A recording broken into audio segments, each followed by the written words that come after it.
আসসালামু আলাইকুম। বাংলাদেশ বেতার সিলেট সংবাদ পড়ছি শতাক্ষী চক্রবর্তী।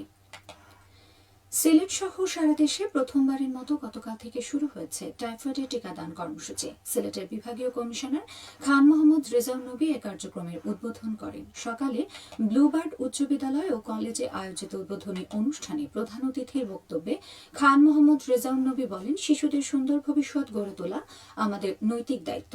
এজন্য তাদের সুষম নিশ্চিত করতে হবে এবং টাইফয়েডের মতো রোগ থেকে রক্ষা করতে এই টিকা ক্যাম্পেইন শুরু হয়েছে।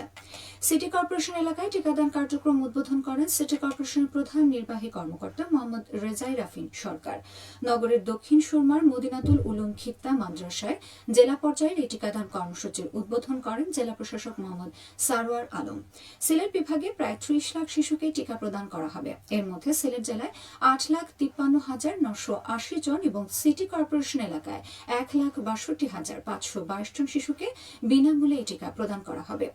এই কর্মসূচির আওতায় ৯ মাস থেকে ১৫ বছরের কম বয়সী শিশুকে বিনামূল্যে একটি ডোজ ইনজেক্টেবল টিকা দেওয়া হবে। শিক্ষা প্রতিষ্ঠানে টিকাদান চলবে ৩০ অক্টোবর পর্যন্ত। এর বাইরেও ৯ মাস থেকে ১৫ বছরের কম বয়সী সব শিশুকে এই টিকা দেওয়া হবে বাড়ি বাড়ি গিয়ে। শহর এলাকায় পথ শিশুদের টিকা দেবে এনজিওরা। এদিকে হবিগঞ্জে বিয়াম ল্যাবরেটরি স্কুলে টাইফয়েডের টিকাদান কর্মসূচির উদ্বোধন করেন জেলা প্রশাসক ডক্টর মোহাম্মদ ফরিদুর রহমান। এই কর্মসূচির আওতায় জেলার ৪,৫০,৫০০ জনকে টিকা দেওয়ার লক্ষ্যমাত্রা নির্ধারণ করা হয়েছে। টাইফয়েডের টিকাদান ক্যাম্পেইন উদ্বোধন করা হয়েছে গতকাল মৌলভীবাজারে। সরকারি উচ্চ বিদ্যালয়ের উদ্বোধন করেন জেলা প্রশাসক মোহাম্মদ ইসরাইল হোসেন। জেলার ৭টি উপজেলা ও ৫টি পৌরসভায় ৫,৫৭,৮২০ জন শিশুকে টিকা প্রদানের লক্ষ্যমাত্রা নির্ধারণ করা হয়েছে। জুলাই জাতীয় সনদ স্বাক্ষর অনুষ্ঠান আগামী ১৫ অক্টোবরের পরিবর্তে ১৭ অক্টোবর অনুষ্ঠিত হবে। জনসাধারণের অংশগ্রহণের সুবিধার্থে সাপ্তাহিক ছুটির দিনে এই অনুষ্ঠান আয়োজনের সিদ্ধান্ত নেওয়া হয়েছে।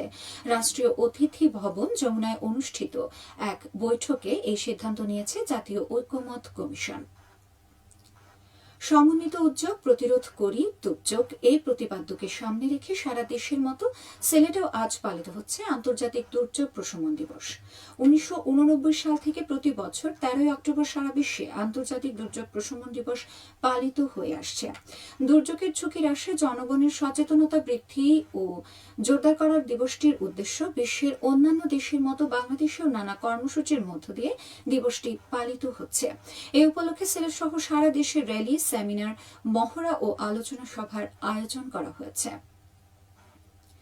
সারা দেশে ৫৩৪টি সরকারি প্রাথমিক বিদ্যালয়ের অবকাঠামোগত উন্নয়নের উদ্যোগ গ্রহণ করা হয়েছে প্রাথমিক শিক্ষা অধিদপ্তর। এর মধ্যে রয়েছে ৬৪টি জেলায় বিদ্যমান ৪৮৮টি মডেল সরকারি প্রাথমিক বিদ্যালয় এবং ১০টি সিটি কর্পোরেশন এলাকায় নির্বাচিত ৪৬টি বিদ্যালয়।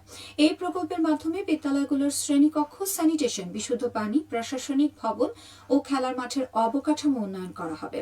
প্রাথমিক শিক্ষা অধিদপ্তর ও স্থানীয় সরকার প্রকৌশল অধিদপ্তর যৌথভাবে প্রকল্পটি বাস্তবায়ন করবে। সারা দেশের মতো সিলেটেও গতকাল পালিত হচ্ছে বিশ্ব আর্থ্রাইটিস দিবস। এই আর্থ্রাইটিস বর্তমানে অত্যন্ত পরিচিত একটি অসুখ। এই রোগ সম্পর্কে অসচেতনতা ও অজ্ঞতার উপর নির্ভর করে মানুষ নানা রকম ধারণার বশবর্তী হয়ে পড়ে। এই ধারণাগুলো কাটিয়ে সচেতনতা বিস্তার করতে বিশ্বজুড়ে পালিত হয় বিশ্ব আর্থ্রাইটিস দিবস। দিবসটি উপলক্ষে র্যালি ও আলোচনা সভা অনুষ্ঠিত হয়েছে গতকাল মৌলভীবাজারে। জেনারেল হাসপাতাল থেকে বের করা হয় সচেতনতামূলক র্যালি। পরে হাসপাতাল সভাকক্ষে অনুষ্ঠিত হয় আলোচনার সভা। হাসপাতাল কর্তৃপক্ষ এর আয়োজন করে। বিশ্ব ডিম দিবস উপলক্ষে র্যালি ও আলোচনা সভা অনুষ্ঠিত হয়েছে গতকাল হবিগঞ্জে। শহরের শায়স্তানগর জেলা প্রাণী সম্পদ কার্যালয় থেকে বের করা হয় র্যালি। পরে বিকেজি সরকারি বালিকা উচ্চ বিদ্যালয়ে অনুষ্ঠিত হয় আলোচনা সভা। এতে প্রধান অতিথি ছিলেন জেলা প্রশাসক ডক্টর মোহাম্মদ ফরিদুর রহমান। জেলা আইন শৃঙ্খলা কমিটির সভা অনুষ্ঠিত হয়েছে গতকাল সুনামগঞ্জে। কালেক্টরেটে আয়োজিত সভায় সভাপতিত্ব করেন জেলা প্রশাসক ডক্টর মোহাম্মদ ইলিয়াস মিয়া। সভায় জেলার আইন শৃঙ্খলা স্বাভাবিক রাখার পাশাপাশি বালুমহল হাওর পর্যটন বিষয়ে আলোচনা করা হয়।